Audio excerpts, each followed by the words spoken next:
Have you ever wondered how to select the right producer for your upcoming project? Well, if you have, then you don't want to miss this episode with record producer Ronan Chris Murphy. He's produced such acts as Gwar, King Crimson, Steve Morse, and Terry Bozzio, just to name a few. In our continuing series examining the hard rock and metal landscape, we sit down and discuss what you can do when you don't have an experienced producer to work with, as well as the biggest mistakes he sees artists make that you can avoid, and much, much more. Coming up.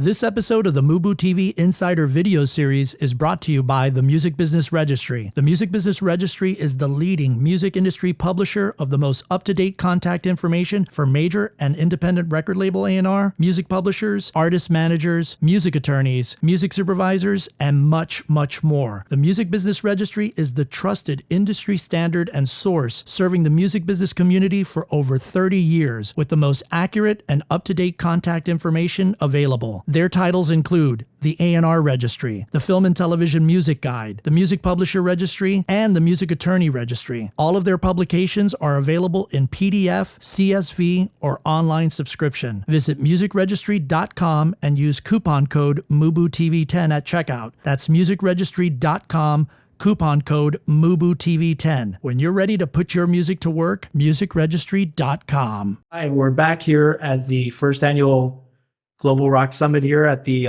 Roosevelt Hotel in Hollywood, California. And we managed to catch up with producer Ronan Murphy. Ronan, thank you so much for doing this. It's my pleasure. I'm really happy to be here with you. Thank you. I wanted to ask you, you began your career as a singer before you made this transition to, producer. Mm-hmm. How did that happen? How did you make that transition? Well, I came up in the kind of the American hardcore punk scene, so singer. My mother might not agree with that, but I kind of grew up in, again, the punk scene in DC, and then the scene that later became known sort of as grunge and alternative. So I was doing a lot of, playing those shows and touring and things like that. But my bass player quit, and we couldn't really replace him, and so we weren't playing gigs, we weren't rehearsing as much. And in that time, I kind of got a buddy let me borrow a cassette 4-track, and I got into it and started playing around, and I just fell in love, and there was kind of no turning back. And sort of the cool thing about it was it got me as excited and as fulfilled as, being in a band, rehearsing and playing gigs and things like that. And I think honestly, I was probably better at it. So right. I ended up doing that, and just, my sort of being a performing musician kind of fell off fairly quickly. Right. So, I wanted to ask you, you've worked with a million different types of artists, from jazz, punk, rock. I was wondering, is that a reflection of your personal tastes with music, or was that something that just the opportunities were coming up and you just kind of, No, it's absolutely and very intentional. Because if you see my CD collection, there's thousands of CDs, and it's everything from, Celtic folk music to extreme metal to progressive rock to drum and bass. Right. And so that's the stuff I love. And also, as a person working on the craft of making the records, if I do too much of the same genre, I kind of start to get a little bit bored and, lose some spark. And I think that's kind of a pretty awful, immoral thing to do, to be working on music where you're not fascinated by it. So, I found in the world of progressive rock, I ended up, I've been lucky to work with kind of the best in the genre. And all of a sudden I found those were the only calls I was getting. And, people like singer-songwriter would think, oh no, he's not going to like my boring songs in 4/4. And Neil Young is the reason I'm a musician. Yes, right. I want to work on your record. So I actually had to for a while consciously start turning down progressive rock and jazz fusion gigs. Even if there was a better paying job, I'd take kind of the sort of indie rock record or the folk singer-songwriter record, just because I didn't want to get pigeonholed and just keep making the same kind of records. And I also find that I think it allows me to bring more to the table. Right. If I'm working on a, pop record and I've just been working on progressive rock or folk for the last few months, there's kind of a mindset that I think allows me to look at projects in a different way. and maybe, explore some opportunities that if I'd just been doing that genre of music for the last Yeah, and it 10 probably opens months. up your palette more. Absolutely. Just as a Yeah. musician to come in there and offer more and say, listen, we can try this approach. Yeah. we can try this And that's the fun of it all. Yeah, that's awesome. One of the things that our audience, which is, comprised of musicians, people starting out, whether on the professional side, producers, future producers of tomorrow. Yeah. And I think one of the things that, I think the artists and the bands would like to know is when they don't have someone like yourself that is readily available, if they have a producer ready to go, what are some of the things that you think that they can do to kind of capture like the essence of what it is that they're trying to do when they don't have like a Ronan Murphy involved, or they're just doing it on their own? Well, how many days do you got to talk about this? But part of it, I think there's a couple different things about looking, at advice for musicians and advice for producers. One of the things I might say for the band looking to do themselves, and I don't want to dismiss that. I mean, because that's the way the world's going, and I even, run a business called Recording Bootcamp where I help people do that. But the reality is, there's a learning curve to that. There's expertise. It's not one of those things like, you're a saxophone player and you say, oh, I can't find a guitar player. Let me do the guitar parts on this. Right. It takes a while to develop the craft. And I think one of the mistakes a lot of people make, and the DIY thing has its own just awesomeness. But if you're a band and you're really good at what you do and your chops are down and your songs are down, team up with somebody who's done this more than you. And it may be not a guy like me who's worked on hundreds of albums, but maybe it's just, young woman who's just come out of recording school and, maybe she doesn't have 50 credits, but she's got 10 more than you. She's made 10 more records than you have. And team up and get that with that person, and they'll know about miking and things like that to a degree that's, beyond what you can do, bring in their expertise. So a lot of people make this mistake. They'll go in like, oh, we're going to record our own thing. And then they spend 2.5 years like in their basement kind of goofing around, and they come out with a record that's like, okay, great. Versus if you're already a good band, well, there's no reason you can't knock out a great album inside of a week. Right. It's completely doable. If you're a great band and you're well rehearsed, you can make a kick-ass album in a week. And so one of the mistakes people do is they'll get 2.5 years tweaking around this mediocre record. Black Sabbath recorded their first album in 2 days. The Violent Femmes classic album, that was a weekend. And, I think first record by the Police was 2 weeks. And so, and classic Beatles albums were done in a day or two. Wow. So it's really realistic. And so I always advise people, like, if you're really a band, this is what you do. We write great songs, we play kick-ass shows. Team up with somebody who's got a lot of expertise, go into a studio, knock out a quick record, and then spend that next 2.5 years building a fan base, playing shows, writing songs for your next album. And you can end up putting out 3 awesome albums in that time and building a fan base. Because the band who's goofing around, in their basement for 2.5 years is basically just slammed the brakes on their career. And that band who makes a kick-ass record in a week spends way less money doing it. And the money now is spent on getting a van, building up a mailing list, doing all that important stuff about really developing a career.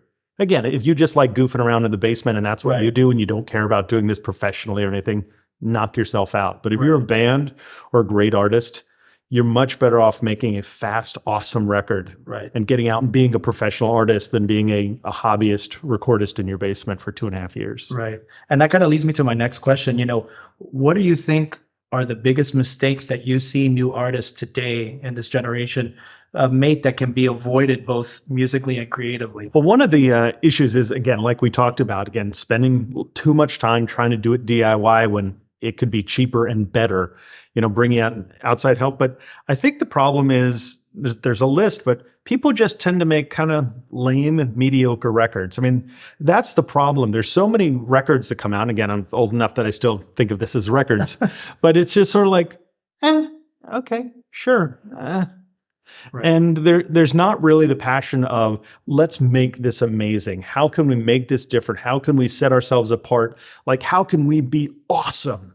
Because it's so easy to get stuff done, to release something. Okay, my buddy's got a little Pro Tools rig, and we have some songs, and then we can put it up on SoundCloud. And then there's just so much like, and people don't go, okay, here's the album.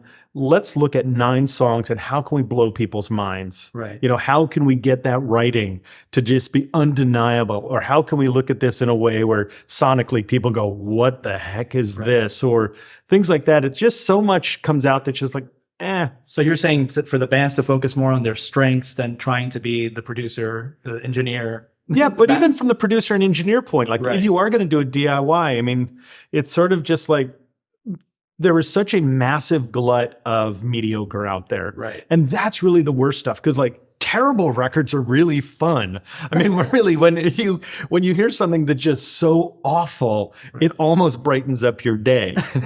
You know, or you hear something that's amazing and it's like, oh, wow. I mean, it's those extremes that like make your day, whether, you know, people like us who are in the business and hear tons and tons of stuff, or even just something you troll around and stumble on Facebook or something like that. The extremes make your day, but it's sort of like your buddy's like, yeah, it's not bad. I mean, the song, there's not really a hook and the vocals don't sound very good or that's the stuff that's the killer thing. And one other mistake I think I see people make a lot, again, is focusing on, you know, quantity over quality. Right. Whether you're doing this DIY or going to team up with a producer. That's one of the things I have a lot, the arm wrestling and pre-production will talk about, oh, we want to make this record and we have a limited budget, which is the norm now. Right. And it's sort of like, well, I've got these 18 songs and they're all so awesome. I want to do them all. And so like, we could do them all, but we've got this budget. So we could do 18, or we could, you know, kill half of those and do 10 that really, and that's all an average person could get through anyway. Right. But we can do 9 or 10 that just we knock out of the park. You can spend that extra time mixing or, you know, hire that amazing session musician for another day. Right. Those things that really make big, big differences. Cool. So yeah, doing quantity over quality is a huge mistake that people make. You've created this international recording workshop called the Recording Bootcamp. Can you tell us a little bit about the genesis and how that all came about? Yeah. And I mean, it's kind of funny with me just saying, you know, go get pros and, you know, doing it yourself can necessarily mess you up. But if you're going to do it yourself, I want to teach people to do it better. Okay. And that was a big part of the thing is I saw people just making these sort of common mistakes over and over again. And, you know, the challenge is because the industry, the work has shifted so much, you know, you don't have the old kind of apprentice system where you would come up and, you know, work under somebody and see their mistakes and see what they do and all those kind of things about, oh, that generally works, that doesn't. And so that kind of has disappeared in a big way. And now we have, you know, just people posting on the internet with advice. And, you know, there's not really a way to capture a lot of the traditional ways of like, this is what you do, and this is how it works traditionally. So there's not a lot of rocket science, but it's about the real basic principles. Because the problem is that most people today don't really have really the core understandings of this.